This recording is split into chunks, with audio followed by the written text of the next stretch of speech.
Dragi svi koji gledate moj YouTube, evo me na Šibenskoj rivi, blizu smo katedrale, u jednome smo lijepom natkrivenom prostoru, ali gledamo u more, a more blista, sjaji, brodovi plove u blizini obale, ima puno tipičnih dalmatinskih prijevoznih sredstava, Vespa do Vespe i puno šetača i mlađih ljudi.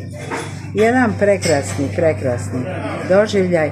Idem sada izaći da vidite još bolje sunce kako se ljeska kako se sunce ljeska na moru i kako se zapravo prekrasno vidi taj fenomen svjetla i mora. Idem još malo bliže da možda još bolje vidite i da doživite tu čaroliju.